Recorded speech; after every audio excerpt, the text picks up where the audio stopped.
Señora Belkis, ¿me escucha? Sí, Carlos, te escucho. Buenas tardes. Buenas tardes. Ya podemos dar inicio a la presente conferencia. Ok, Carlitos, entonces empezamos. Buenas tardes, tengan todos y todas en esta plataforma Zoom. Mi nombre es Belkis Espinosa Zárate, coordinadora parlamentaria del despacho del señor congresista doctor Napoleón Puño Lecarnaque. En estos momentos doy el pase al doctor, nuestro asesor principal, el doctor Nick Rojas Prescott, del despacho del congresista. Adelante, doctor. Buenas tardes.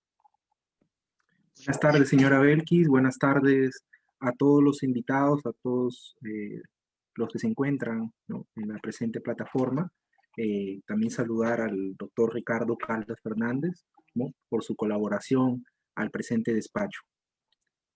Quiero iniciar, ¿no?, estas breves palabras de introducción y de bienvenida para todos ustedes. Primero agradeciendo a Dios por tenernos aquí todos presentes en la presente plataforma y sobre todo en salud, ¿no? Adicionalmente, hacerles llegar el saludo del señor congresista de la República, el doctor Napoleón Puño Lecarnaque. Comentarles que el día de hoy, en estos momentos, estamos debatiendo proyectos muy importantes, proyectos de ley, iniciativas muy importantes para el país, porque estamos en un pleno agrario, ¿no? Pleno en el cual solamente vamos a debatir temas referentes a temas agrícolas y particularmente a temas de agua potable y de agua para riego tecnificado y adicionalmente temas post pandemia en base a lo que viene siendo la nueva normalidad, ¿no? Entonces, el Congreso de la República se ha puesto a disposición, ¿no?, para poder legislar en base a esta nueva normalidad y a todo lo que se viene post-COVID.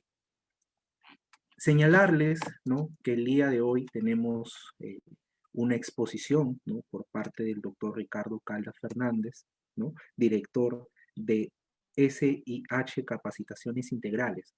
Después de un ciclo de capacitaciones que ha tenido por bien y dentro del plan de gestión del despacho congresal, se dispuso de que el despacho ponga a disposición de toda la ciudadanía y en especial a las personas, a los ciudadanos del departamento de Tumbes, con una serie de capacitaciones, ¿no?, una serie de seminarios, con la finalidad de que tengan conocimiento en base a, particularmente el día de hoy, a temas de conciliación extrajudicial. El día de hoy nos trae el doctor Caldas el proceso único de ejecución y las actas de conciliación en temas de familia. Particularmente, como abogado litigante también, considero yo que es parte importante esta capacitación, toda vez de que nos ayuda, ¿no?, nos da pie de alguna manera a poder, el tema de conciliaciones extrajudiciales nos da pie a que nosotros mismos, como personas, podamos resolver nuestros inconvenientes, nuestros problemas de índole familiar o de otro tipo de índole que señale la normativa vigente. Y dejar a que el órgano jurisdiccional resuelva temas más importantes de otro tipo de índole, ¿no? Porque encontramos hoy en día un órgano jurisdiccional demasiado cargado con temas que de verdad son de índole quizás más importantes, que engloban temas más importantes, ¿no? Y es por eso que la normativa vigente nos da esta esfera, nos da esta posibilidad de poder resolver nuestros inconvenientes de manera conciliatoria a través de los métodos alternativos de solución del conflicto. O de manera cordial les hago llegar el saludo nuevamente del señor congresista. En breves él estará ingresando también a la presente plataforma y doy pase, señora Belkis, al doctor Ricardo Caldas para que inicie con la presente exposición. Muchas gracias a todos, un fuerte abrazo. Muchas gracias, doctor Nick. Y como el doctor Nick nos dice, damos paso a la exposición a cargo del doctor Ricardo Caldas Fernández. Buenas tardes, doctor. Adelante. Muy buenas tardes, señorita Belki. Muy buenas tardes, doctor Rojas. Bueno, agradecer en principio la invitación realizada por el congresista Napoleón Puño, agradecer a todos los colaboradores de su despacho por esta nueva invitación a este ciclo de capacitaciones virtuales. Bueno, como bien dijeron, mi nombre es Ricardo Caldas Fernández, soy especialista en temas de conciliación extrajudicial, dirijo un centro de formación y capacitación de conciliadores CIH Capacitación Integral, el cual dirijo a cargo como director, y en ese sentido vengo a compartir con ustedes algunas experiencias que como abogado y como conciliador extrajudicial he podido ir notando a lo largo de la experiencia en la práctica. ¿Ok? Vamos a hablar el día de hoy de del proceso único de ejecución directamente ligado a las actas de conciliación en temas de familia. ¿Ok? Para eso he preparado esta presentación, que espero sea bastante didáctica y el agrado de ustedes. Antes de iniciar con esta presentación, vamos a señalar algunas reglas de juego. ¿Ok? Reglas muy sencillas que vamos a mantener todos los micrófonos apagados para que no haya ningún problema y no se acople ningún sonido. Si alguien tiene alguna duda durante el transcurso de la exposición, pueden reaccionar utilizando las reacciones que ven en su barra de operaciones, levantando la mano, y les voy a dar la palabra. Al final de la exposición también tendremos una rueda de preguntas en la cual ustedes, si es que tienen alguna duda que no hicieron al principio, podrán hacerlas al final. ¿Ok?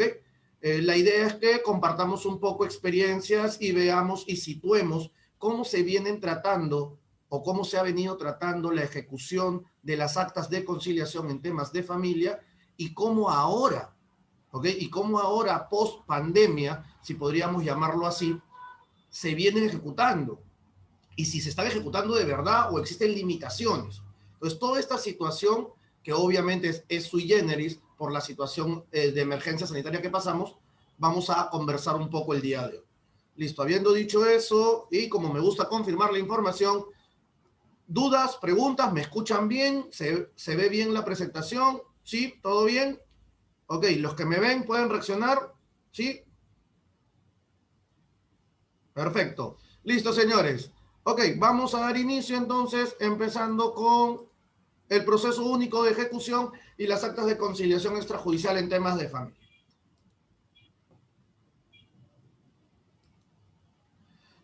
El proceso único de ejecución, básicamente hablamos, de acuerdo al artículo 688 del Código Procesal Civil, hablamos de que existen documentos denominados títulos ejecutivos. Estos títulos ejecutivos nos van a permitir iniciar un proceso rápido que se llama proceso único de ejecución, donde lo que se busca es ejecutar, dar cumplimiento, requerir el cumplimiento e incluso obligar al cumplimiento de una obligación previamente establecida, pero no de cualquier obligación, sino de las obligaciones establecidas en estos títulos de ejecutivos.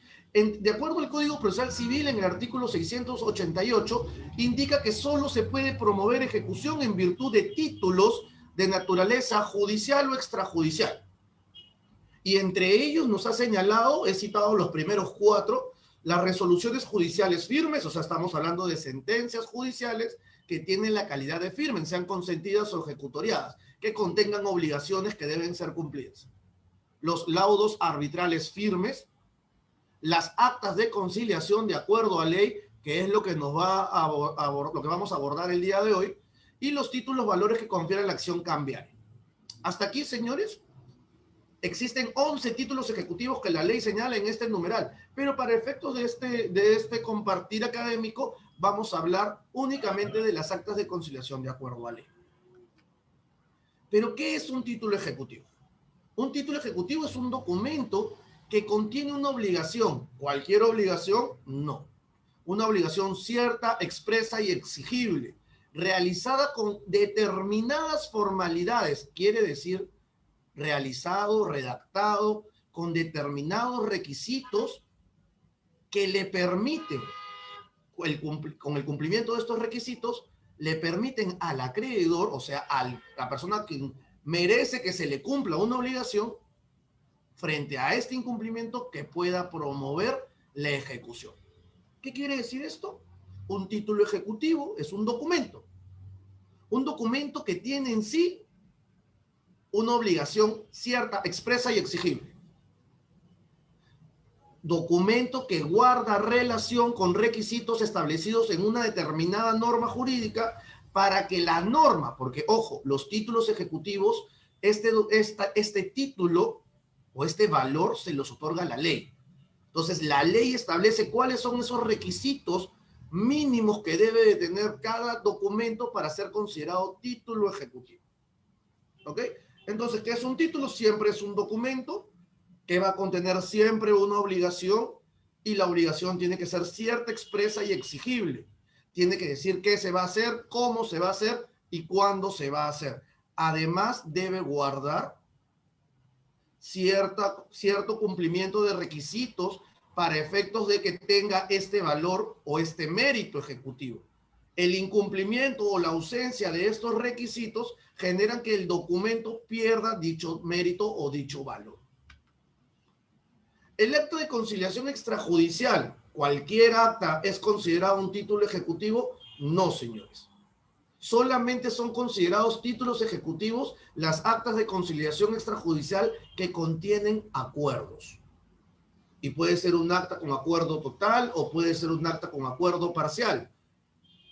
Y frente a los acuerdos que existan dentro de esta acta de conciliación, que ha sido redactada respetando los requisitos establecidos en el artículo 15 y 16 de la Ley de Conciliación, que es la Ley 26.872, modificada por el Decreto Legislativo 1070, si este documento cumple con todos esos requisitos, podrá ser considerado título ejecutivo y frente a su incumplimiento podrá promoverse ejecución en la vía del proceso único de ejecución. Entonces, acta de conciliación extrajudicial, ¿todas las actas son títulos ejecutivos? No. Solamente serán títulos ejecutivos las actas de conciliación que contengan acuerdos, sean actas con acuerdo total o sean actas con acuerdo parcial. Entrando en materia, tendríamos que decir que las actas de conciliación en temas de familia básicamente serían pensión de alimentos o alimentos, tenencia, régimen de visitas y liquidación de sociedades gananciales. Ustedes pueden ver en la gráfica que he establecido cuáles serían las materias posibles de llegarse a un acuerdo, de arribarse a un acuerdo dentro de cada una de estos grandes grupos. En alimentos, por ejemplo, podemos celebrar un acuerdo conciliatorio sobre el establecimiento de la pensión. Podemos llegar a un acuerdo sobre un aumento, una reducción, incluso la exoneración de pensión de alimentos, pero esto solo aplica cuando el alimentista es mayor de edad. Incluso también podríamos realizar la variación en la forma de prestar alimentos. Podemos pasar de la entrega de monto fijo a porcentaje, de porcentaje a monto fijo y viceversa. Podríamos pasar de efectivo a bienes, o en este caso podría ser mixto, una parte en bienes, una parte en efectivo. O sea, podría establecerse todos estos acuerdos cuando hablamos de alimentos. En tenencia, tendríamos que hablar que a través de un acta de conciliación podríamos celebrar un acuerdo donde se establezca la tenencia exclusiva o incluso la tenencia compartida, figura jurídica muy poco desarrollada en nuestra legislación peruana y que incluso se utiliza mal. También podemos variar la tenencia, que no es otra cosa que una persona tenía la tenencia legal y variamos para que el otro padre tenga la tenencia. En régimen de visitas, estamos hablando que podemos, a través de la conciliación, establecer el régimen de visitas o incluso variarlo. ¿Pero qué hay de la nieve? Les pido a todos, por favor, que silencien sus audios, por favor, se los agradezco. Luego tenemos la liquidación de sociedades gananciales como otra materia y tenemos ahí la liquidación de los bienes sociales, la adjudicación de dichos bienes sociales e incluso podríamos celebrar un acuerdo sobre la administración de estos bienes sociales. ¿Ok? Estas serían las cuatro grandes materias. Y a mí me gusta que esto sea un compartir. ¿Ok? Entonces en este punto yo podría preguntarles a ustedes y siéntanse libre de contestar o levantar la mano. Voy a parar eso. Les pregunto, tenemos 4 grandes grupos: alimentos, tenencia, régimen de visitas y liquidación de sociedades gananciales. Hemos desarrollado cada uno de los 4 grandes grupos. ¿Creen ustedes que exista otra materia de conciliación que tenga que ver con temas de familia que no estén considerados en esos 4 grupos? ¿Alguien tiene alguna precisión, algo que quiera aportar, que crean que puede ser considerado? ¿No? ¿Ninguno? A ver, levanten la mano si desean hablar y yo les doy el pase. Ya, perfecto.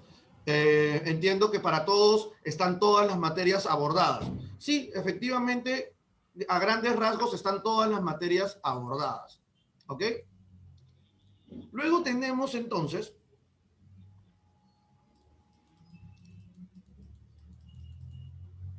Permítanme un segundo, listo. Luego tenemos entonces que hablar de las etapas del proceso único de ejecución. ¿Y cómo empieza el proceso único de ejecución? Aquí vamos a entender un poco la terminología del proceso único de ejecución. El proceso único empieza con una demanda, al igual que todos los procesos judiciales. Pero la resolución que admite a trámite la demanda no es una resolución admisoria, no es un auto de admisión de demanda, sino se llama mandato ejecutivo. Documento emitido por el juez luego de calificar la demanda ejecutiva. Luego permítanme un segundo.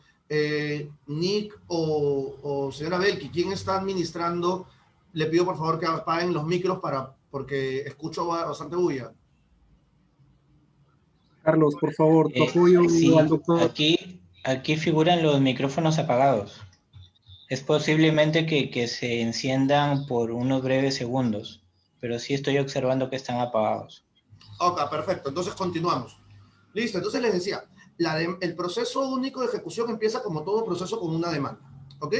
Luego tenemos la primera resolución, que si todos los requisitos se cumplen, requisitos establecidos en el Código Procesal Civil 424 y 425 del Código Procesal Civil, si todos se cumplen, el juez va a emitir una resolución que conocemos con el nombre de mandato ejecutivo.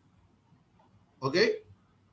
En este mandato ejecutivo, el juez obtiene la demanda, indica de que se ha cumplido con todos los requisitos y ordena al demandado cumpla con la obligación contenida en el título. Quiere decir que aquí el juez no está preguntando. El mandato ejecutivo ordena al demandado que en el plazo de 5 días cumpla con la obligación pendiente. A su vez, en el mismo documento denominado mandato ejecutivo, el juez le va a permitir al demandado expresar contradicción.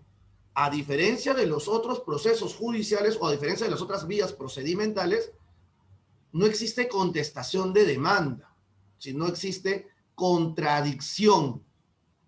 Y la contradicción la va a aplicar, obviamente, el demandado indicando lo que nuestro Código Procesal le ha permitido. Y tendrá que decir que la obligación es inexigible, que el título es nulo, que el título es falso o que la obligación es ilíquida. De esa forma, es la única situación que le permitiría al demandado no cumplir con la obligación o no cumplir con el mandato ejecutivo. Muchas veces en la práctica judicial, en la práctica procesal, contestan demanda. Y aquí en el proceso único de ejecución no existe contestación de demanda, sino existe contradicción. Y la contradicción no es por cualquier argumento, sino es básicamente por nulidad formal, por falsedad del título, por inexigibilidad de la obligación o por iliquidez de la obligación. ¿Ok? Una vez que se ha presentado la contradicción o sin su presentación y vencido el plazo ordenado en el mandato ejecutivo, el demandante tiene todo el derecho a pedirle al juez que emite el auto final. Y el auto final es lo mismo que podríamos entender o conocer como la sentencia del proceso. En el proceso único de ejecución no existe sentencia, sino existe auto final. Auto final que le va a permitir al demandante tener una orden expresa de cumplimiento de la obligación. En este auto final, el juez, si ha tenido contradicción, tendrá que pronunciarse sobre la contradicción y la puede declarar fundada o infundada. Si la declara fundada, el proceso acaba y ordena el archivo. Pero si la declara infundada, ordenará el cumplimiento de la obligación pendiente y ordenará que se lleve a cabo la ejecución forzada. ¿Ok? Desde el auto final ya hay una orden de ejecución forzada. Ahora, este proceso tiene la misma garantía constitucional de la doble instancia. Por lo tanto, este proceso tendría que tener, este auto final tendría que estar o consentido o ejecutoriado. Cuando hablamos de consentimiento o ejecutoriado, estamos hablando que no se presentó recurso impugnatorio de apelación o se presentó, este subió a la segunda instancia y ha sido resuelto en una segunda instancia. Sea consentido o ejecutoriado a favor del demandante, el juez continuará con la ejecución forzada. Y es en esta última parte, en la etapa de la ejecución forzada, en donde el demandante tiene toda la posibilidad de pedir las medidas de ejecución que crea conveniente para dar cumplimiento a la obligación. ¿Ok? Este proceso, señores, como lo tienen graficado aquí, funciona tanto para las obligaciones de índole civil como las obligaciones de índole familiar que vamos a abordar el día de hoy. Ahora, la ejecución forzada, cuando yo hablo de medidas de ejecución, es igual a decir todas las medidas cautelares que el Código Procesal Civil nos permite. Pero la diferencia es que ya no se llaman medidas cautelares, sino se llaman medidas de ejecución. A diferencia de las cautelares, aquí ya no vamos a tener que hablar de una contracautela, de una apariencia del derecho, porque aquí ya está resuelto. ¿Ok? He puesto algunas normas jurídicas que son las que aplica para el código, para el proceso único de ejecución, que es lo que acabo de desarrollar. Se las voy a dejar aquí para que ustedes las puedan ver. El artículo 690, que habla de la demanda y los requisitos que deben establecerse, que son los mismos que establece el artículo 424 y 425 del Código Procesal Civil, que aplican para todos los procesos judiciales. Luego tenemos el 690B, que es el mandato ejecutivo, que como les comentaba, es la resolución que determina, obliga, conmina el cumplimiento de la obligación pendiente al deudor de la obligación. Y cuando digo deudor, no estoy hablando solamente de dinero, sino que hablo de la persona que no ha cumplido con su obligación. En el 690D indica cuál es el plazo que tiene el demandado para dar cumplimiento o para presentar incluso su contradicción. Y este plazo es un plazo de 5 días, obviamente días hábiles. Al final del 690D incluso se indica cuáles son los extremos en los cuales se puede presentar la contradicción: inexigibilidad de la obligación, nulidad formal o falsedad del título y la extinción de la obligación exigida. O sea, no es exigible la obligación, es nulo el documento donde contiene la obligación, es falso el documento donde se contiene la obligación, o la obligación ha sido extinguida, o sea, extinguido. Luego tenemos el 690E, que habla que cuando existe contradicción o se han presentado excepciones procesales o defensas previas, estas se le van a correr traslados al demandante para que él pueda absolver dentro de lo que crea conveniente en un plazo de 3 días. Quiere decir que si el demandado plantea contradicción o deduce contradicción o deduce alguna defensa previa o deduce una excepción procesal dentro del plazo para presentar contradicción, esta contradicción o esta excepción o defensa previa será trasladada, se le correrá traslado al demandante para que pueda absolver y pueda incluso ofrecer nuevos medios probatorios que acrediten el derecho que él tiene respecto de lo propuesto por el demandado. El juez no resolverá en ese momento, ¿ok? El juez únicamente corre traslado para que absuelvas traslado y te dan el plazo de 3 días al ejecutante o demandante. En el 690E dice que con la absolución o sin ella, el juez resolverá mediante un auto, conservando las reglas para examinamiento procesal y pronunciamiento sobre la contradicción y propuesta. ¿Qué quiere decir el 690E? Dice que si no presentaste contradicción, el juez igual va a resolver. Y si la presentaste, igual va a resolver. El juez no deja de resolver o no va a emitir ningún pronunciamiento hasta el momento que resuelve el fondo. ¿Ok? El 690E dice que si no se formula contradicción, el juez expedirá el auto sin más trámite, ordenando llevar adelante la ejecución. Aquí, señores, quiero que entiendan un tema muy sencillo. Si nosotros contamos los plazos para el proceso único de ejecución, desde el momento que se presenta la demanda ejecutiva hasta el momento que debe emitirse el auto final, con contradicción o sin ella, este proceso no debería durar más de 30 días. Pero en la práctica, señores, este proceso dura de 6 a 8 meses. Ahora, tengamos en cuenta que los plazos procesales siempre van a ampliarse por el tema de las notificaciones. ¿Ok? En el 691 se indica cuál es el plazo para interponer la apelación contra el auto que resuelve la contradicción. Quiere decir que el auto final, porque en el auto final se resuelve la contradicción, si es fundada o infundada. Y en cualquiera de los casos te indica que el plazo para presentar recurso de apelación es de 3 días. En el 691 también indica que el auto que resuelve la contradicción, poniendo fin al proceso único de ejecución, es apelable con efecto suspensivo. Quiere decir que incluso se va a suspender la ejecución de la obligación si es que se presenta recurso de apelación. Claro, porque obviamente, de acuerdo a nuestras normas procesales generales, todo auto que ponga fin a la instancia tiene que ser otorgada a la apelación con efecto suspensivo. Quiere decir que los efectos del cumplimiento de la obligación o de la sentencia, en este caso del auto final, no van a surtir efectos mientras que no se resuelva el recurso de impugnación.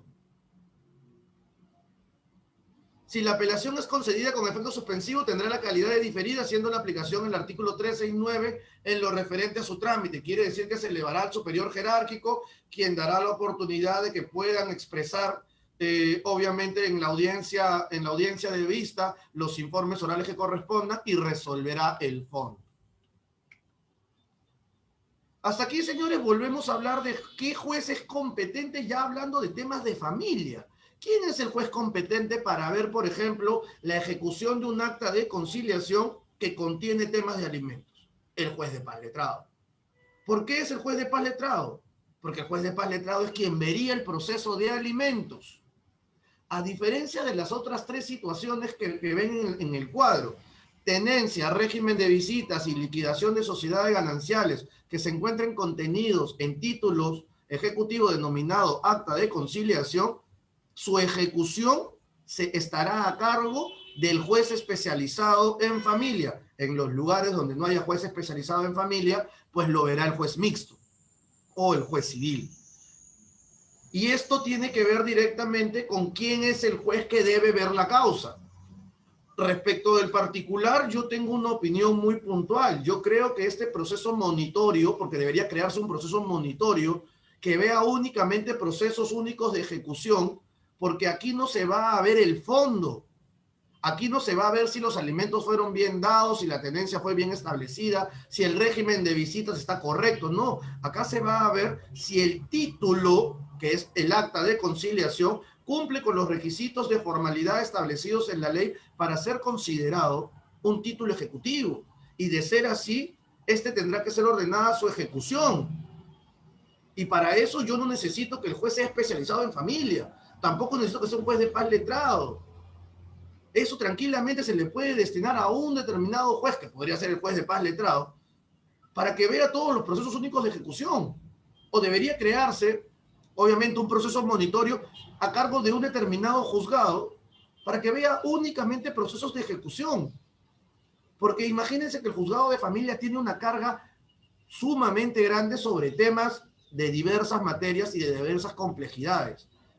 la ejecución de acta de conciliación a través del proceso único de ejecución no reviste mayor complejidad, más que la de revisar el cumplimiento formal de lo establecido en el título.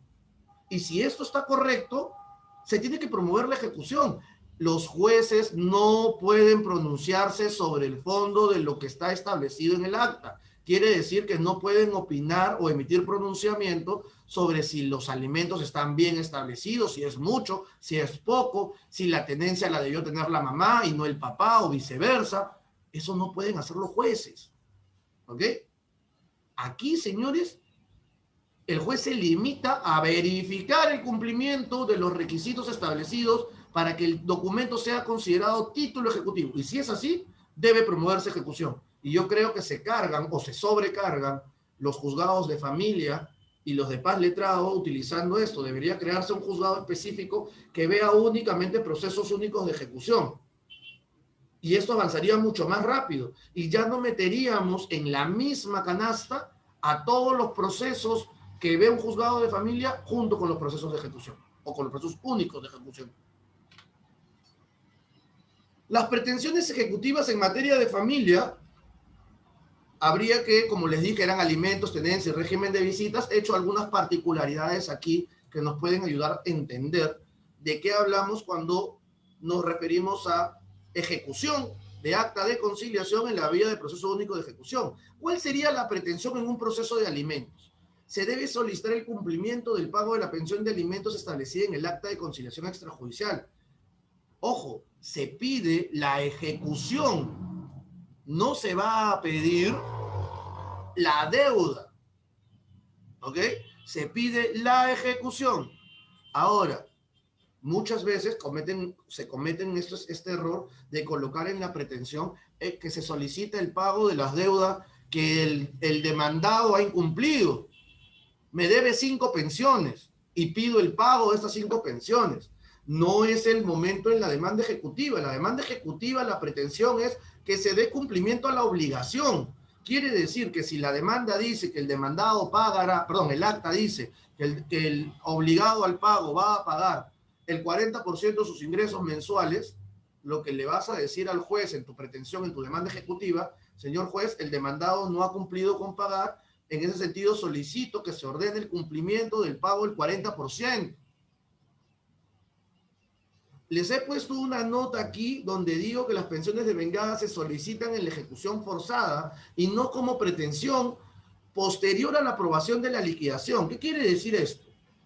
Una vez que recorriste todo el camino, desde la demanda hasta el que quede firme el auto final, tú le vas a poder decir al momento de la ejecución forzada al juez, señor juez, tengo pensiones devengadas, solicitas la aprobación de la liquidación, liquidación que va a ser trasladada al demandado para que se oponga o no, y luego de eso, luego de aprobada, tú solicitas el requerimiento. Y si en el requerimiento el demandado no cumple con el pago, tú tienes toda la posibilidad de pasar al siguiente paso, que es la ejecución forzada. Y en la ejecución forzada tú puedes solicitar las medidas de ejecución de embargo o secuestro de bienes de acuerdo a lo que consideres necesario. E incluso puedes pedir que se ordene al trabajo, en este caso al empleador del demandado, que retenga de la planilla de haberes el monto establecido, monto o porcentaje establecido como pensión de alimentos en el acta de conciliación.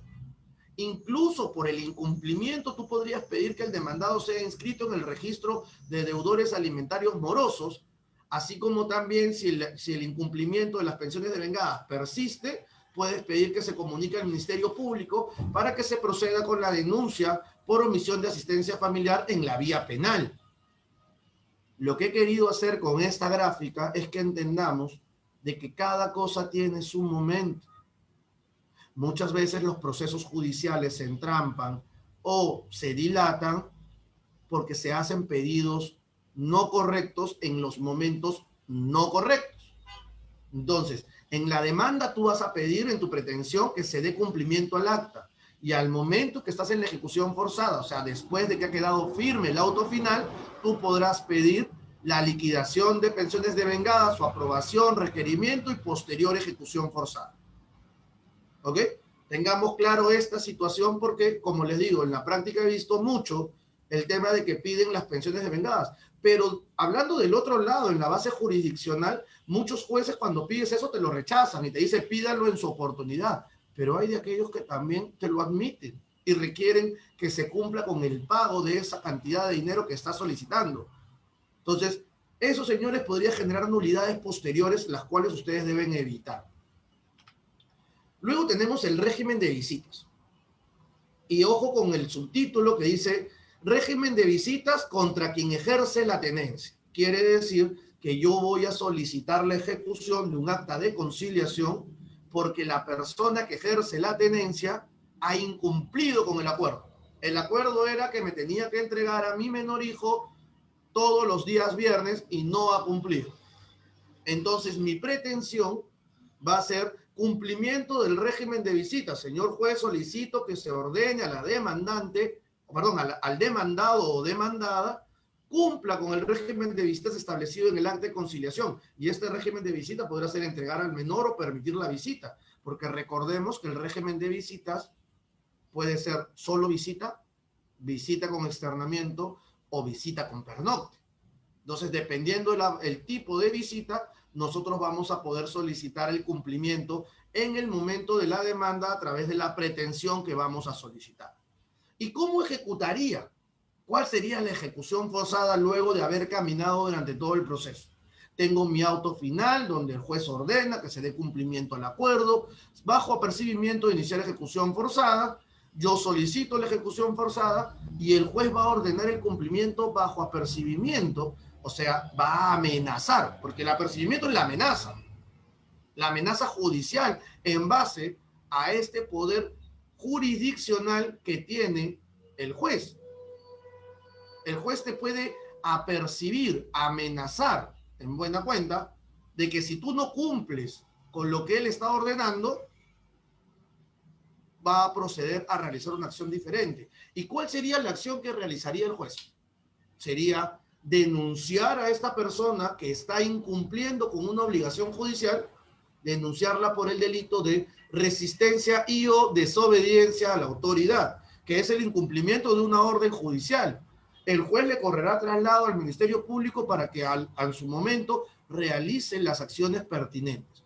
Entonces, en esta diapositiva, lo que yo les estoy enmarcando es un régimen de visitas que no se ha cumplido. Y no se ha cumplido por parte de la persona que vive con el menor o que ejerce la tenencia del menor.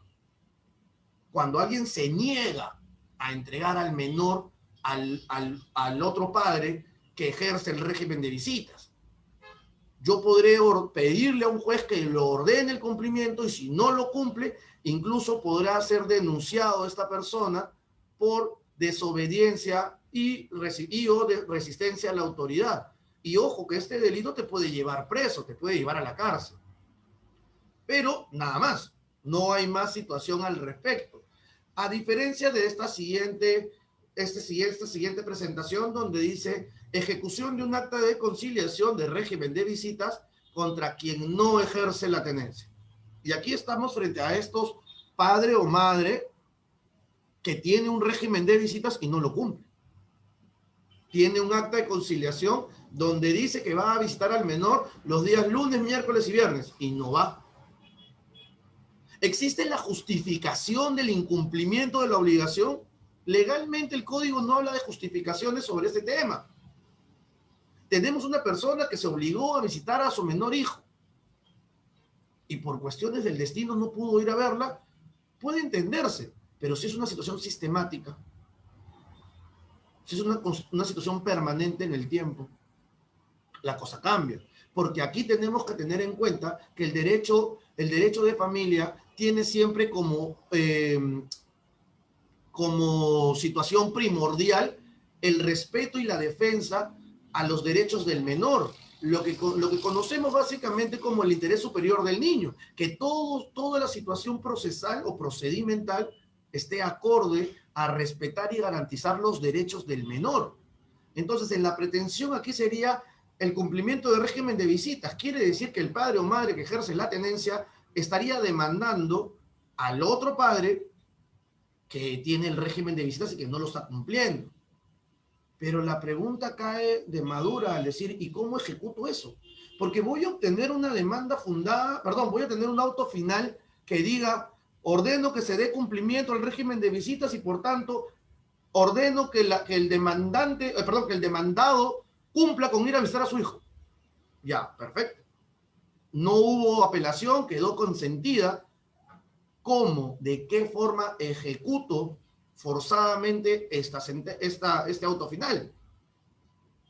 Y aquí me genera el problema real y práctico de que no existe un método coercitivo que obligue al padre o madre del menor. Cuando yo pongo padre me refiero a ambos, ¿ya? Papá o mamá. Obligue al padre que no ejerce la ascendencia a visitar a su hijo. Se lo pongo de manera gráfica. Pongamos que yo tengo un régimen de visitas y no visito a mi hijo. Al no visitar al hijo soy demandado para que yo cumpla con mi régimen. Perdí el proceso, salió el auto final y se ordenó que yo cumpla. La demandante solicitó la ejecución forzada del auto final. El juez, que puede ordenar de forma coercitiva, ¿cómo me va a obligar? ¿Me va a poner un policía que me lleve todos los días que me toque el régimen de visitas? No, no lo va a hacer. Y aquí en buena cuenta el perjudicado con el incumplimiento del régimen de visitas va a ser el menor que tiene todo el derecho de interrelacionarse con el padre con el quien no vive, porque es parte de su derecho a la identidad. Pero no hay forma jurídica, procesal, de obligarlo. ¿Ok? No podríamos obligar a este padre o madre que no cumple con sus visitas a que vaya a cumplirlas. No se puede. Ahora, como nota y como situación anecdótica, les pongo que no existe ninguna consecuencia legal para aquel padre que no cumple con visitar a su menor hijo. Y repito, cuando hablo de padre me refiero a padre o madre. Quiere decir que si yo no visito a mi hijo pese a tener un régimen de visitas, no me va a pasar nada. Yo soy de los que piensan de que esta situación debería generar una causal de suspensión de la patria potestad. Porque recordemos que la patria potestad se suspende o se pierde únicamente por las causales o por las situaciones específicas en el Código Civil, que son números clausus, ¿ok? Están debidamente determinadas. Yo creo que esta situación del incumplimiento del régimen de visitas, como atenta directamente contra el derecho a la identidad del menor, debería ser considerado como una causal para la pérdida o al menos, como mínimo, para la suspensión de la patria potestad, pero en la actualidad no existe. O espero yo que en algún momento, cuando se modifique el Código Civil en este extremo, pues sea incluido, ¿no? Luego tenemos la tenencia. Y la tenencia, vamos a hablar que voy a pedir el cumplimiento y o el respeto al derecho a la tenencia como pretensión. Quiere decir que yo soy el padre que tiene al menor, lo entrego para el régimen de visitas y no me lo devuelve. O quiere decir que yo soy el padre y que un buen día el otro progenitor se llevó al menor sin tener derecho a visitarlo o a llevárselo en esa fecha. Entonces yo pediré a través del proceso único de ejecución de acta de conciliación que se dé cumplimiento, o sea, que se me entregue al menor o que se respete el derecho a la tenencia que ha sido establecido en el acta de conciliación. ¿Y cómo ejecutaría forzadamente este auto final? Yo le puedo pedir al juez que se ordene la entrega del menor al padre que ejerce la tenencia. Incluso puedo pedir el apercibimiento de que si esto no se cumple, que se le denuncie por sustracción del menor. Recuerden que entre padres no hay secuestro, pero sí existe el delito de sustracción del menor, que tiene que ver directamente con limitar, perjudicar o sustraer de la tenencia del padre que ejerce la patria potestad por aquel que no la ejerce. Entonces, señores, tengamos claros, yo puedo pedirle al juez que ordene que se dé cumplimiento de manera forzada al demandado para que me entregue a mi menor hijo. Incluso puedo pedirle que esto se realice bajo el apercibimiento de que se le denuncie por el delito de sustracción de menor. Además, yo podría solicitar como una medida de ejecución forzada que se le autorice a la fuerza pública a apoyar a la entrega del menor. Quiere decir esto que puedo pedir el apoyo, puedo pedirle al juez que me otorgue el apoyo de la policía, así como realizamos en un desalojo, para acudir al inmueble donde se encuentra ubicado el menor hijo para poder recuperarlo. Incluso podría yo solicitar que en la orden salga que en caso no se quiera entregar al menor de manera voluntaria, pues se ordene el deserraje correspondiente del inmueble, a efectos de que la fuerza del orden puedan ingresar y encontrar al menor. Entonces, así de fuerte es el acta de conciliación cuando la llevamos a un proceso único de ejecución. ¿Ok? De igual forma, en la liquidación de sociedades gananciales, existe la pretensión sería que se cumpla con formalizar los acuerdos de liquidación y adjudicación. Cuando hablamos de liquidación no es otra cosa que hacer el inventario de los bienes de las sociedades gananciales, luego de ello hacer el pago de las deudas que tengan las sociedades gananciales y el remanente dividirlo en partes iguales, salvo que de manera voluntaria las partes decidan porcentajes diferentes. Ahora, estos porcentajes pueden ser materializados en determinados bienes y esos bienes adjudicados a uno u otro de los cónyuges. La ejecución forzada tendría que ver directamente con que se ordene la suscripción de la escritura pública que formalice la liquidación y adjudicación, de ser el caso, bajo apercibimiento de ser firmada por el juez, una especie de otorgamiento de escritura pública. ¿Por qué les digo esto? Porque el acta de conciliación en materia de liquidación de sociedades gananciales no es un título inscribible. Por tanto, si yo tengo dos casas y yo me adjudico una y mi esposa se adjudica la otra, esta acta de conciliación yo no la puedo llevar al registro público para que sea inscrita y una vez que sea liquidada las sociedades gananciales, una casa quede a mi nombre y la otra quede a nombre de mi esposa. No puedo.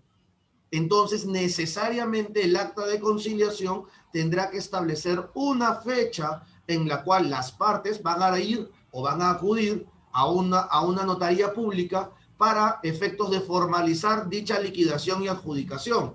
¿De qué te sirve esta acta de conciliación en liquidación de sociedades gananciales? Que si luego de haber firmado este acuerdo, una de las partes se quiere retrotraer de la decisión adoptada, ya no puede. Y si se niega a firmar la formalización, tú puedes recurrir a la vía judicial para que el juez lo conmine a través del mandato ejecutivo a cumplir. Y si no cumple, a través del auto final, tú puedes solicitar la ejecución forzada cuando el auto final quede firme. Y el juez le requerirá bajo apercibimiento de que si no firma la formalización, la va a firmar el juez. Entonces, sí es viable, pero tenemos que poner que en el acta de conciliación existe una fecha determinada para la firma del documento en la notaría pública correspondiente. Y es ahí donde normalmente fallan este tipo de actas. ¿Ok? Señores, hasta aquí yo tengo que indicarles que el acta de conciliación tiene requisitos. Hemos hablado de liquidación, tenencia, régimen, hemos hablado de alimentos, pero todas estas actas tienen requisitos para que tengan un valor de título ejecutivo. ¿Y cuáles son esos requisitos? Que sea cierta, expresa y exigible. Además, te indica que puede existir una nulidad documental del acta de conciliación si es que un grupo de requisitos establecidos en la ley de conciliación en su artículo 16 no se encuentra presente, el documento no reviste mérito de título ejecutivo. ¿A qué me estoy refiriendo? El artículo 16A de la ley de conciliación en su parte final indica de que la inexistencia o la ausencia o el error de determinados requisitos en el acta de conciliación genera que el documento adolezca de nulidad formal o de nulidad documental. Y aquí estamos hablando que si el acta de conciliación no ha sido firmada por el conciliador, no ha sido firmada por una de las partes, no se ha redactado con los acuerdos de forma cierta, expresa y exigible, ese documento no reviste título ejecutivo y no se va a poder promover ejecución. Cuando hablamos de cierto, expreso y exigible, quiero que tengan muy en claro que la obligación tiene que ser qué voy a hacer, cómo lo voy a hacer y cuándo lo voy a hacer. Ninguna obligación tiene que estar sujeta a ninguna condición, porque si está sujeta a condición, dejó de ser cierta y expresa. Entonces, si hablamos de la pensión de alimentos, el gran error que siempre se comete cuando existen más de un hijo es colocar que la pensión es de 1.000 soles para los 2 hijos y no decir cuánto le corresponde a cada uno. Y eso podría generar un problema al momento de que uno u otro se solicite su exoneración, o si se ha pagado en parte la pensión y no se sabe de quién de los dos ha incumplido. Y eso puede generar problemas para que el documento sea considerado título ejecutivo. O cuando no se pone la fecha de cuándo se va a pagar la primera pensión o a partir de cuándo va a iniciar el pago de la pensión. ¿Ok? Ahora, un problema en el tema de la tenencia es que no se diga cuándo empieza a regir la tenencia. Tiene que establecerse una fecha a partir de cuándo se empieza a regir la tenencia. En el régimen de visitas es mucho más común los errores porque ponen régimen de visitas abierto. El régimen de visitas abierto, señores, se los digo hoy y espero que les quede grabado, el abierto no existe. El régimen de visitas siempre tiene que estar establecido por días y horas debidamente establecidas. Pero si pones abierto previa coordinación, no lo has determinado y le has puesto una condición. Por tanto, ese documento no reviste mérito ejecutivo y no se podrá promover ejecución, ni por la persona que tiene el régimen, ni por la persona que tiene la tenencia. En la liquidación de sociedades gananciales, como les indicaba, el error común es no poner que se va a formalizar esto ante la notaría pública. Y al no ponerle la fecha, el documento deja de ser exigible, porque no tiene una fecha de corte de la obligación o de cumplimiento de la obligación. Por tanto, no hay incumplimiento nunca. Y al no haber incumplimiento, pues el título jamás va a ser considerado ejecutivo y menos podrá promoverse ejecución al respecto. Señores, hemos abordado gran parte de las materias que me gustaría que ustedes tengan presentes. Con esto yo doy como culminada la presentación formal de esta conferencia en este punto, pero entramos a la segunda etapa en la cual yo espero que ustedes puedan hacer sus preguntas para poder ahondar respecto de las materias que no les haya quedado clara e incluso sobre la práctica judicial respecto de determinadas materias. Antes de darles el paso a ustedes, me gustaría que tengan en cuenta una situación real al día de hoy. El día de hoy estamos pasando por una situación de cuarentena focalizada o post-cuarentena, donde los menores de edad, porque ojo, las actas de conciliación en su gran parte tienen que ver con menores de edad, no pueden salir a la vía pública. En Lima, al día de hoy, me parece que los menores tienen solamente 30 minutos para poder salir a la calle e incluso estar solamente a 500 metros de su inmueble. En algunas provincias la cuarentena todavía está siendo total para los menores. Entonces, señores, muchas personas me han preguntado sobre ¿y qué hago? Yo soy padre y tengo mi régimen de visitas. ¿Lo puedo ejecutar o no lo puedo ejecutar? No me están entregando al menor. Yo tenía un régimen de visitas con externamiento. No me lo están entregando. ¿Puedes pedirle ejecución? Sí, puedes pedirle ejecución porque tu derecho no se ha vulnerado. Ahora, el juez tendrá que aplicar el derecho en base a las circunstancias o en base a la ley. Tendrá que aplicarlo en base a la ley. Y aquí generamos todo un problema porque no ha habido ningún pronunciamiento oficial respecto de la limitación de estos derechos a la ejecución del acta de conciliación. Luego tenemos el tema de los alimentos. ¿Cuántas personas tienen alimentos o se han obligado a pagar pensión de alimentos y han perdido el trabajo? Casos hemos visto en las noticias donde muchas personas se están quejando de que me están pagando menos, me está dando menos, mucha gente le han recortado los ingresos. Dice, bueno, yo quedé en darte 1.000 y ahora te puedo dar 500.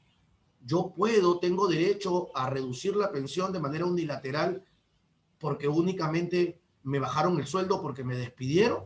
No, señores. Toda reducción obedece necesariamente a un acuerdo conciliatorio o necesariamente a una decisión judicial a través de un proceso de reducción de pensión de alimentos, que sería válido frente a la reducción de los ingresos del demandado o del obligado a pagar la pensión, pero no lo puedes reducir de manera unilateral. He visto casos en televisión de personajes conocidos donde incluso mandan cartas notariales poniendo en conocimiento de que van a reducir la pensión. Señores, eso no es jurídicamente válido. La reducción de pensión de alimentos únicamente se puede establecer por acuerdo conciliatorio o por sentencia judicial en el proceso de reducción de pensión de alimentos. Entonces, son estas las situaciones que se han venido presentando a lo largo de todos estos casi 7 meses que estamos en situación de emergencia sanitaria. ¿Ok? Habiendo dicho eso, quedo de sus preguntas, estimado doctor Nick. He terminado con la presentación formal y espero las preguntas del público. Gracias. Ok, doctor Carlos, muchas gracias. A ver, chicos, las preguntas. Sí, Doctor Ricardo, el buenas usuario, tardes. discúlpeme un segundo, señora Belkis. El usuario Jamie Mendoza por el chat está queriendo hacer una pregunta. Si quizá es posible activar el micrófono para que se pueda dirigir directamente al ponente. Por mí no hay problema, que activen su micrófono y que puedan hacer la pregunta directa. Hola, buenas tardes. Ok, Carlitos. ¿Me escuchan? Buenas tardes, adelante, por favor. Buenas tardes, doctor. ¿Qué tal? Mi pregunta sería con respecto a la pensión de alimentos. Cuando una persona ha sido destinada con sentencia firme, en lo que es la pensión de alimentos, y esta está con RQ, hay una posibilidad de que se le prescriba esta pensión de alimentos. ¿A los cuántos años prescribiría y cuál es el proceso que se seguiría, ¿no? Para esto? Mi pregunta. Muchas gracias. Ok, Jamie, gracias por tu pregunta. Entiendo, corrígeme, entiendo que me preguntas si los devengados de pensión de alimentos pueden prescribir. Y sí, los devengados de pensión de alimentos prescriben a los 15 años. De acuerdo a nuestro Código Civil, se ha establecido que las pensiones devengadas prescriben a los 15 años. Ojo, solo hay pensión devengada a partir de la notificación de la demanda de alimentos. ¿Ok? Desde ahí se podrían contar los devengados de la pensión. Y sí, la respuesta sí prescribe, y si estás en un proceso penal, por omisión de asistencia familiar, donde te requieren un monto de pensión que ya ha prescrito, tendrías que solicitarle tú al juzgado de paz letrado que ordenó el pago de estas pensiones, que declare prescritas dichas obligaciones y por tanto el tema penal se caería. En esa parte, disculpa, ¿se perdería algún derecho por parte del padre que no paga o seguiría todo normal? Cuando te refieres a algún derecho, te refieres al régimen de visitas? Claro, sí. Ya. Aquí tenemos una gran discusión académica y jurídica. El derecho a la pensión de alimentos está directamente ligado al derecho al régimen de visitas. El Código Civil indica de que quien no paga pensión de alimentos, bueno, más, palabras menos, indica de que para que tú puedas ejercer el régimen de visitas debes de estar al día en tu pago de pensión de alimentos. Pero en la práctica, el Código del Niño, Niña y Adolescente lo establece y el Código Civil no lo establece. Entonces ahí tenemos dos normas jurídicas de igual categoría, una que te pone una obligación para cumplir con el régimen de visitas y la otra no te lo pone. Salió el tercer pleno jurisdiccional en temas de familia, donde se flexibilizó el tema familiar e incluso han generado una flexibilidad para el cumplimiento del régimen de visitas que no está ligado directamente al pago de la pensión. ¿Qué quiere decir esto, estimado Jamie? Que tú, así no pagues la pensión de alimentos, no te pueden vulnerar tu derecho a visitar a tu menor hijo. ¿Y por qué no? Porque lo que se está protegiendo es el derecho no tuyo de la visita. Se está protegiendo el derecho de tu menor hijo a tener una interrelación con su progenitor, porque eso es el derecho a la identidad. Eso es lo que se está priorizando. ¿Ok? Buenas tardes. Adelante, José. ¿Qué tal, doctor Caldas? Buenas tardes. Mi nombre es José Luis Yuncor. Tenía una consulta, doctor. Se elaboró un acta de conciliación en el cual se pusieron de acuerdo con respecto a la pensión alimenticia, al régimen de visitas y a la tenencia de una menor. En la parte de la tenencia se colocó que el padre tendría a la menor hasta el 5 de marzo del 2020, ¿correcto? Pero no se puso más. O sea, no se dijo de ahí tenía que entregárselo a la mamá o de ahí tenía que haber otra situación. ¿Cómo se ejecutaría esa posición por parte de la parte que venía ejerciendo el régimen de visita, doctor? A ver, aclárame algunas dudas para poder entender. Hay un acta de conciliación por tenencia, ¿ok? Sí. Esa acta de conciliación establecía en el punto de tenencia que uno de los padres iba a ejercer la tenencia hasta el 5 de marzo del año 2020. ¿Ok? Correcto. Pero no dice quién la va a ejercer después. Correcto.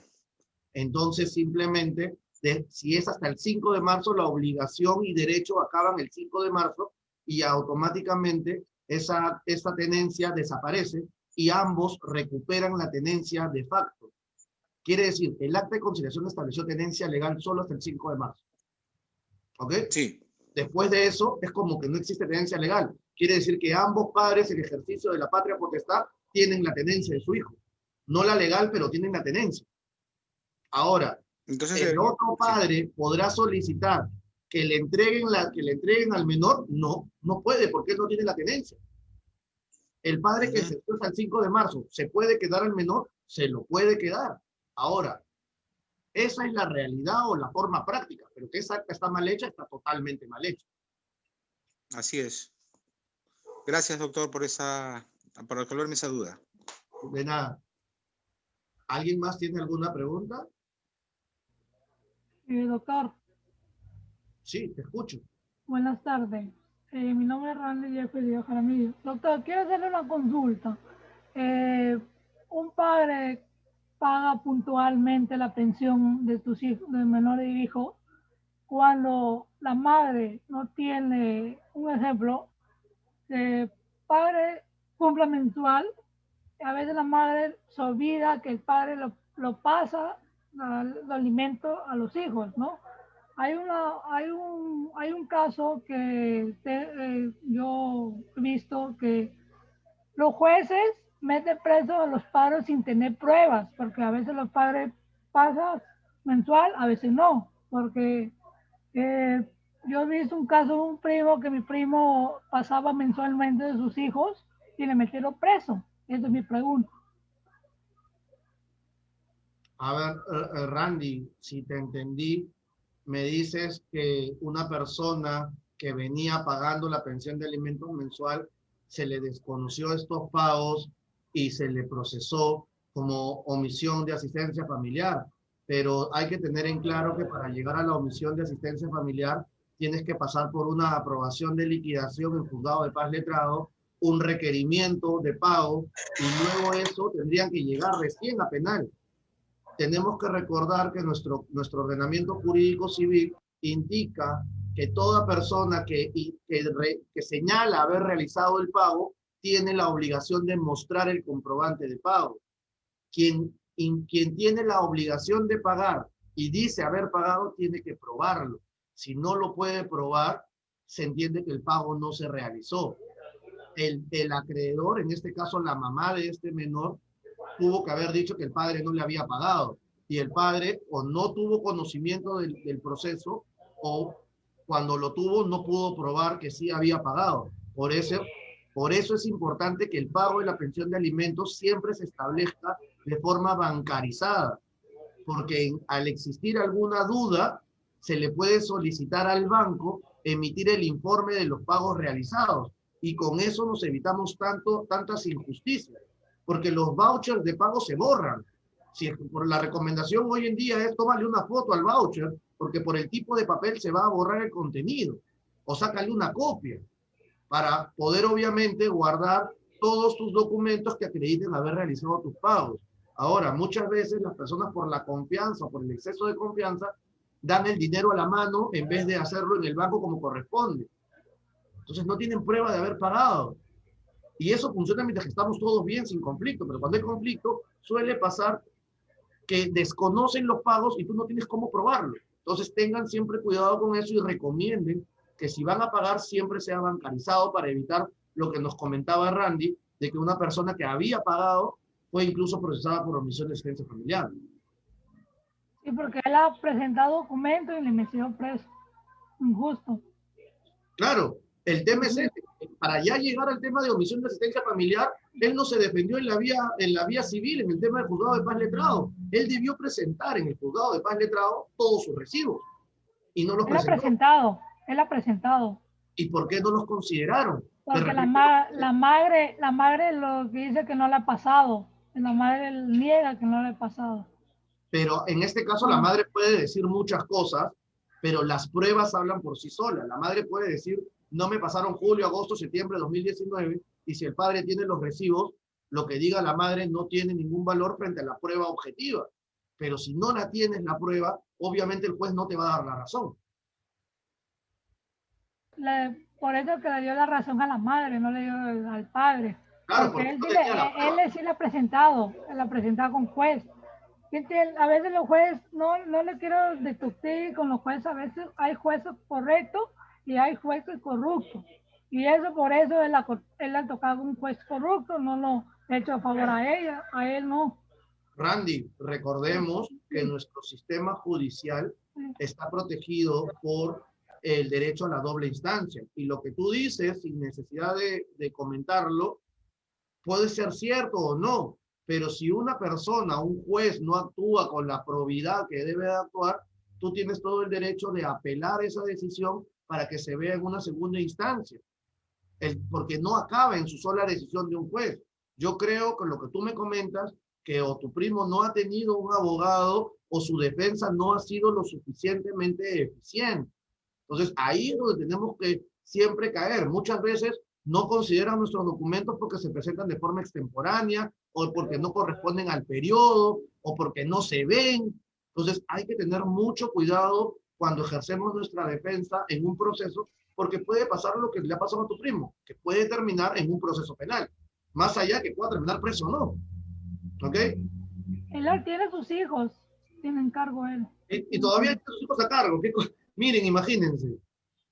Todavía, o sea, le piden pago de pensión y él tiene a sus hijos a cargo. Son situaciones que pasan reales, pero que necesitan que tú lo hagas conocer a la autoridad judicial correspondiente. Si tú tienes a tus hijos y tenías un juicio de alimentos, corresponde pedir la extinción de la pensión de alimentos porque varió la persona que tiene a los menores.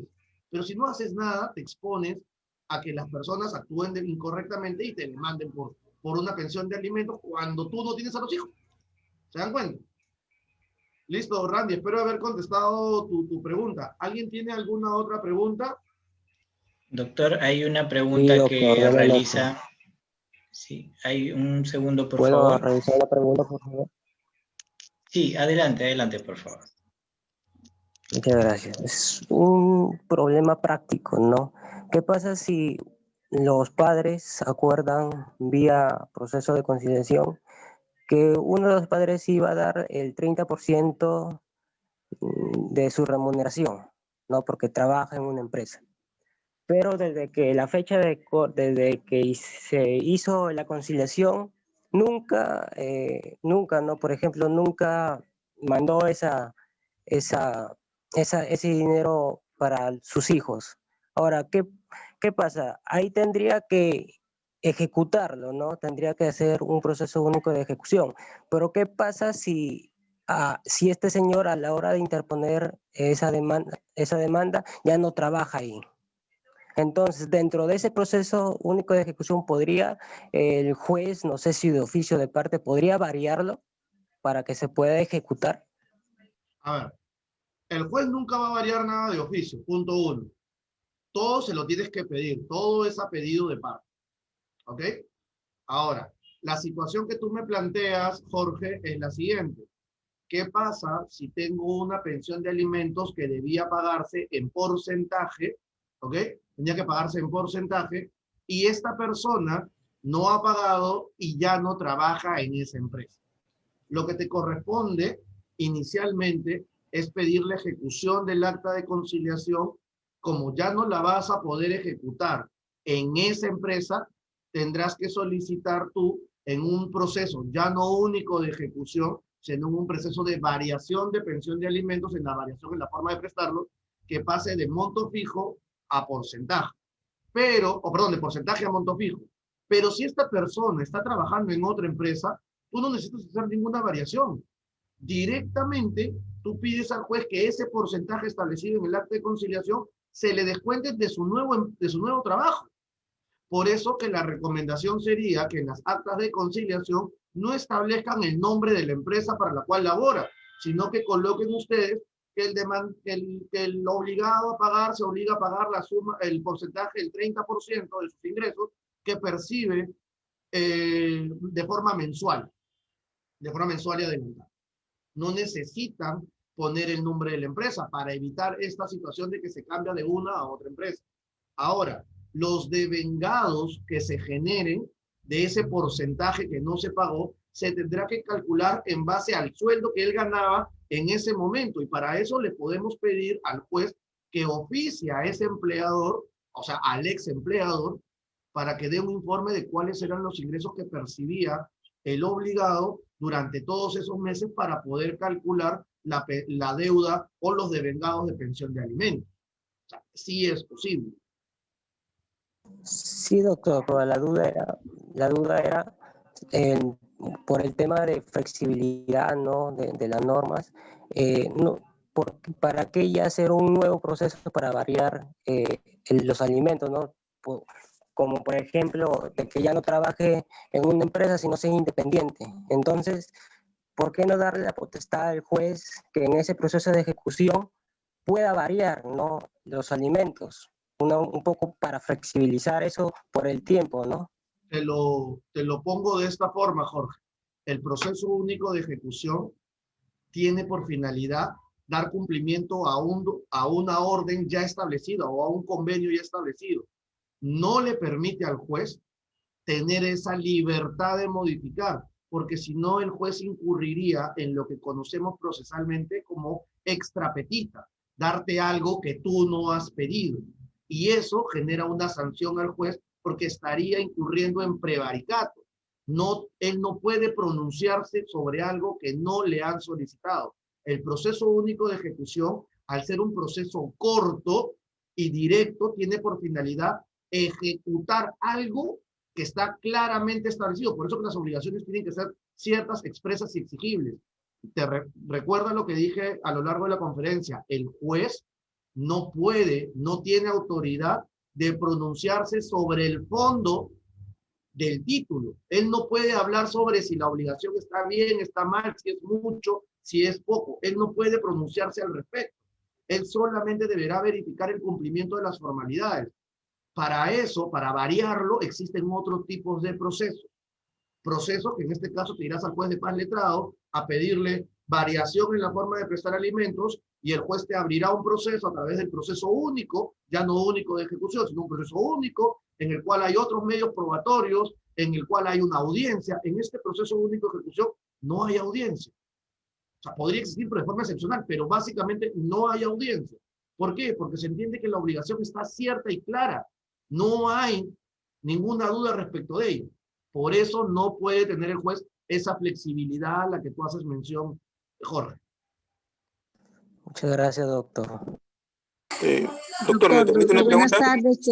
El señor Miguel Calderón está pidiendo la palabra. Adelante. Sí, doctor, buenas noches. Quería hacerle una pregunta. Las actas en materia de familia, de conciliatoria, en materia de familia llevadas a cabo en los jueces de paz no letrados, ¿también tienen mérito ejecutivo? Ah, qué buena pregunta. Las actas de conciliación realizadas por los jueces de paz, simplemente, porque no son no letrados, por los jueces de paz, exactamente, tienen mérito ejecutivo. Y recuerden que los jueces de paz solamente pueden hacer actas de conciliación en tema de alimentos, en nada más. Ellos no pueden hacer régimen de visitas ni tenencia, ¿ok? Pero sí podrían hacer alimentos y tienen mérito ejecutivo porque va a estar contenido en una resolución judicial, ¿ok? Y eso se puede ejecutar frente al incumplimiento.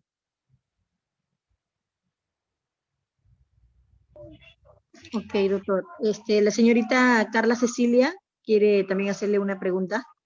Adelante. Doctor Ricardo, buenas noches. Buenas noches. Quiero hacerle dos preguntas. Para llevar la ejecución, la acta de conciliación, digamos, por alimentos, tendríamos que antes de hacer esa ejecución de acta de conciliación, ir por vía del notario antes de ejecutar esa demanda. Ah, ¿te refieres si tienes que requerir el cumplimiento a través de una carta notarial para que luego vayas a... No, porque No el título no requiere o el título no te exige un requerimiento previo. El incumplimiento del título se va a ver del mismo título. Quiere decir esto, yo tenía que pagar el 15 de octubre, no pagué el 15 de octubre, ya incumplió. Y automáticamente tú puedes ir directo a la vía judicial sin necesidad de requerir notarialmente el cumplimiento. Ahora, si quieres requerirlo, puedes hacerlo, pero Ya. no es un requisito que te exija la ley para que puedas presentar la demanda. Ah, ya. Otra pregunta. Usted dice que en los juzgados de paz letrado, cuando se hace una audiencia de conciliación y hay una acta, en los juzgados de paz letrado solamente se basan a lo que son alimentos y a los regímenes de visita, a la régimen de visita no, algo así le estoy entendiendo.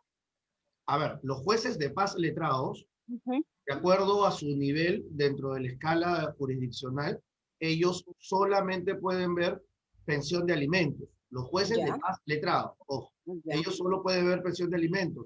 Por tanto, ellos dentro de su proceso judicial podrían celebrar acuerdos conciliatorios judiciales solo sobre pensión de alimentos porque es la única materia que tienen autorizado.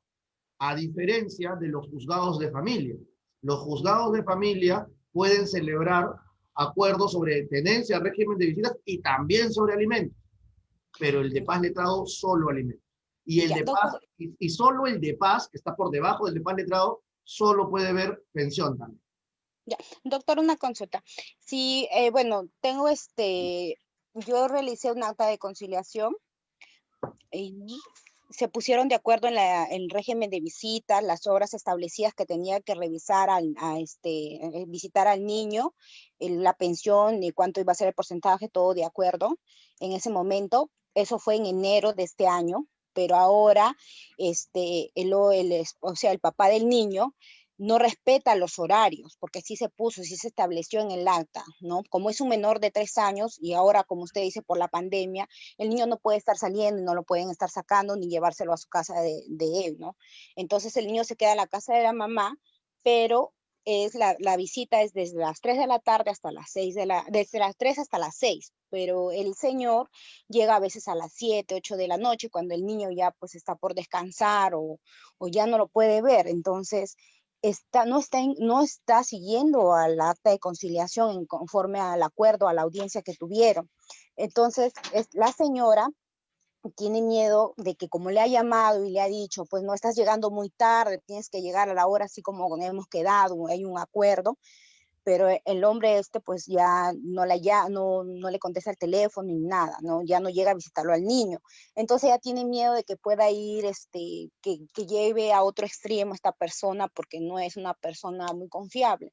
Entonces, no sé si se podría hacer ahí una ejecución del acta de esta conciliación que hubo o cómo tendría ella que no sé, tendría que hacer algo, quedarse así, no sé, ¿cuál sería su procedimiento para ella?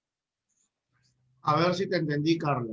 Me dices que tienes una persona que tiene la tenencia de su menor hijo y tienes una persona que tiene un régimen de visitas. Exacto. El que tiene el régimen de visitas no cumple o no respeta el régimen porque se lleva al menor, lo tiene que regresar a una hora y no lo regresa. Exacto. ¿Ok? Tu duda es qué puede hacer la persona que tiene la tenencia con frente al incumplimiento. Lo que puede hacer y lo que debería de hacer es dejar constancia policial del incumplimiento del acuerdo para posterior indicarle al juez de que existe un incumplimiento y que le requiera al demandado cumpla dentro de los límites, bajo apercibimiento de que se le denuncie por desacato o desobediencia a la autoridad. Ya. Entonces tendría que hacer esa denuncia. tendría primero que hacer su constatación policial y luego pedir su ejecución de acta de conciliación para que se le conmine al demandado cumplir dentro de los límites del acuerdo.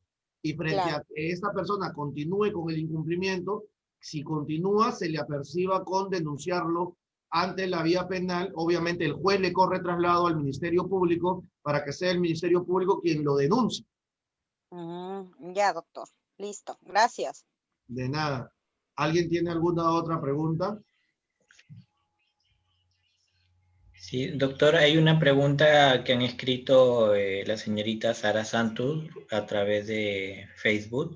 Dice, doctor, y en esta emergencia, las personas que han sido despedidas y no pueden cumplir con pasar los alimentos, ¿qué hacer ahí?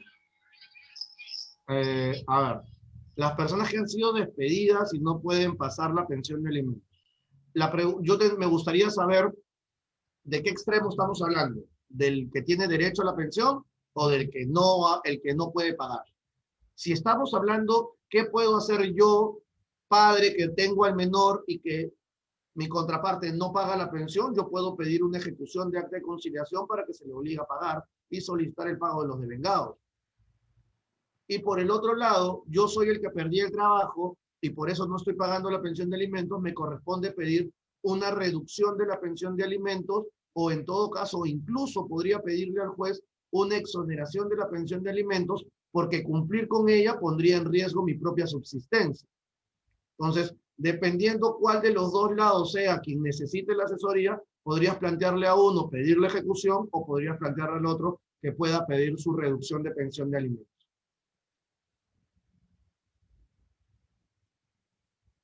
¿Alguna otra duda? Creo que ya no hay. ¿Alguien más que quiera participar? Doctor Ricardo, Sí. buenas noches. Buenas noches.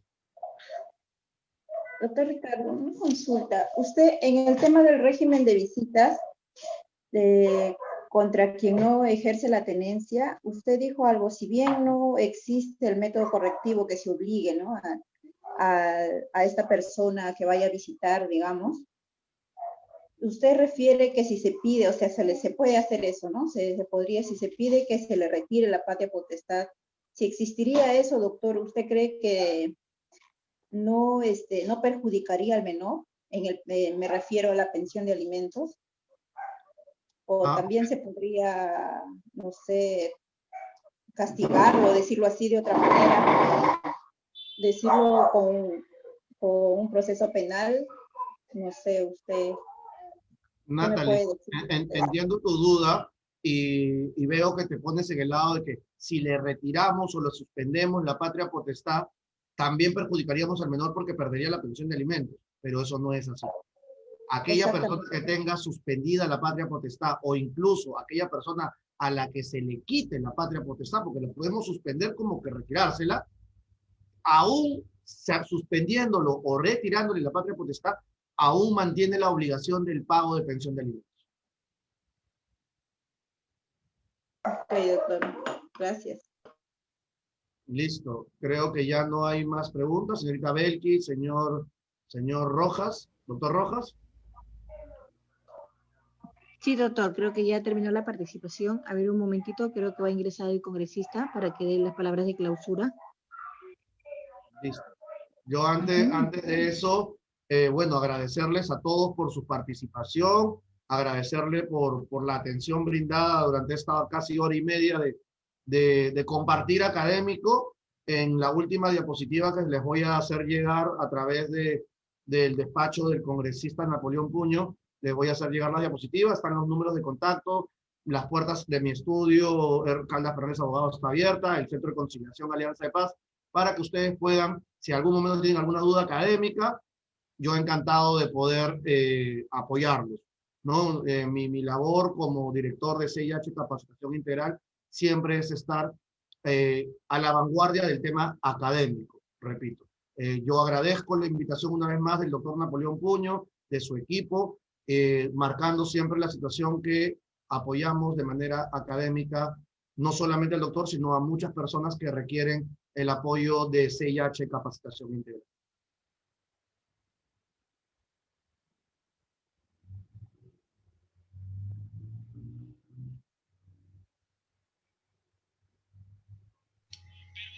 Sí, el congresista ya va a ingresar en unos minutos, está ingresando. Vamos a esperar un... Señor Carlos, más bien le voy a hacer llegar las diapositivas para que se las comparta a las personas que están aquí. Ha habido una muy buena asistencia y de verdad que me siento muy contento de que hayan tantas personas con ganas de aprender. Sí, sí, doctor Caldas, voy a estar a la espera de que me pueda remitir esta información. Recordar a los participantes que todavía no han podido registrar su asistencia, lo pueden realizar mediante esta plataforma, mediante el chat de esta plataforma.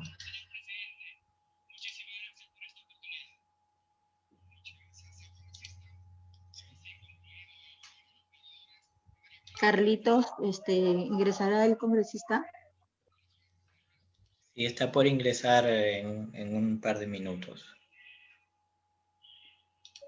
Ok, doctor Caldas, un momentito, hay que esperar. Y Sí. ya para concluir Bien, con el... yo estoy aquí ya no a que si alguien tiene alguna duda adicional. Yo he visto una duda aquí de la señorita,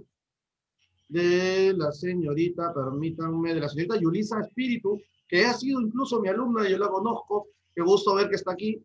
Pone que su pregunta es: en el caso que se haya fijado un porcentaje de su sueldo y a la fecha por la pandemia perdió su empleo, pero sí ha podido retirar de su CTS y AFP, ¿es posible exigir el porcentaje de ellos? Muy buena pregunta y ha sido una consulta recurrente a lo largo de estas últimas semanas en mi estudio jurídico. Muchas personas dicen que, si bien es cierto, está en suspensión perfecta o ha perdido el trabajo, ha tenido la posibilidad de retirar el dinero de su AFP o de su CTS. Señores, ese dinero no es embargable por pensión de alimentos. Ojo, no es embargable, de ahí no sale la pensión de alimentos. ¿Ok? Me parece que entró el doctor Napoleón Puño. Doctor, muy buenas noches. Señor congresista, su micrófono, por favor, actívelo. Buenas noches. Perfecto, se le escucha muy bien.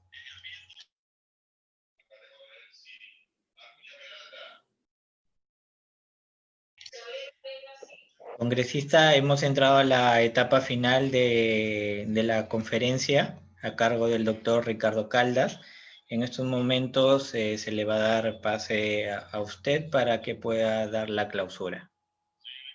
Muchas gracias.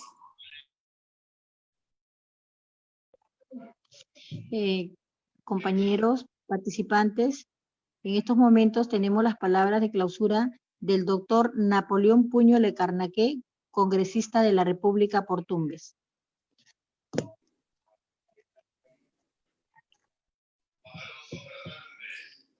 Buenas noches. Buenas noches. Muchas gracias.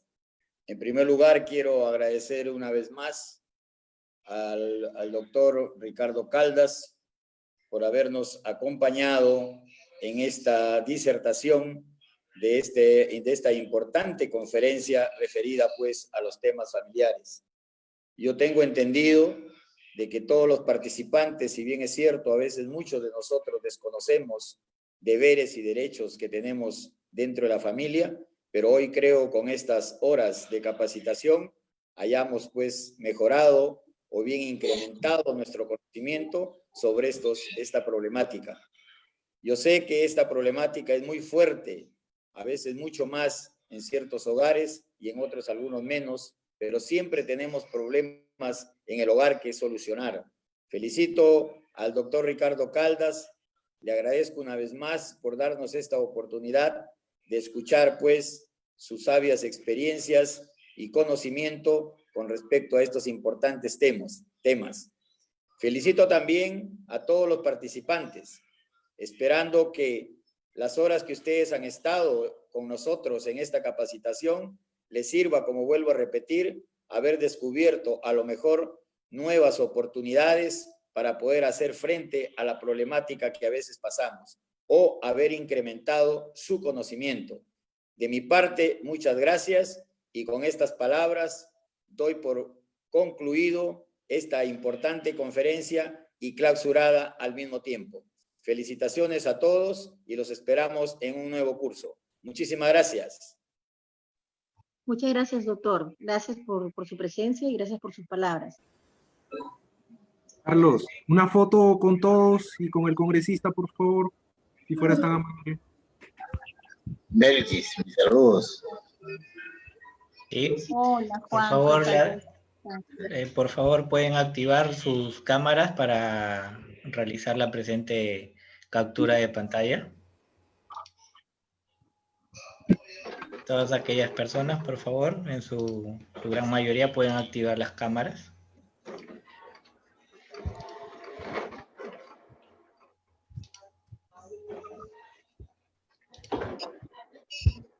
¿Ya? 5, 3, 2, 1. Listo. Listo. Muchas gracias a todos los participantes, al doctor Caldas, al equipo del despacho congresal. Pronto les estaremos dando nuevas noticias sobre alguna conferencia muy próxima. Damos por concluida la presente reunión. Muchas gracias. Muchas gracias a todos. Gracias. Buenas noches, gracias. Buenas noches, gracias. Gracias, chao Juan, muchas gracias. Adiós. Gracias por